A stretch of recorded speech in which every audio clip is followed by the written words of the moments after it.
হে নারী, মৃত্যুর পর যখন ফেরেশতারা এসে জিজ্ঞাসা করবে দুনিয়াতে পর্দা করনি কেন, তখন পারলে এই উত্তরটা দিও, my life, my rules, my style. তাই বোন আমার, এখনো সময় আছে, আল্লাহর পথে ফিরে আসো, পর্দা করো। খোসাবিহীন একটা চকলেটে হাজার পিঁপড়া জমাট করে। যেই ছেলেটা তোমাকে দেখে মজা নিচ্ছে, তোমার দেহ দেখে তোমার প্রশংসা করছে, সেই ছেলেটাও কিন্তু বিয়ের সময় একজন পর্দাশীল মেয়ে খুঁজে। আল্লাহ আমার সকল বোনদেরকে বুঝার।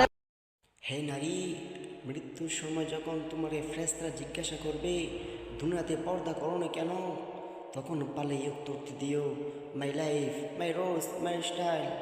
হে নারী, এখনও সময় আছে, আল্লাহর পথে ফিরে এসো, পর্দা করো। কুশাবিন চকলেটের মধ্যে হাজারো লক্ষ পিঁপড়া জমাট হয়। তোমার যে ছেলেটি আজ তোমার দেহ দেখে প্রশংসা করছে, সেই ছেলেটি বিবাহ করার জন্য একজন দিনদার নারী পাত্র খুঁজে।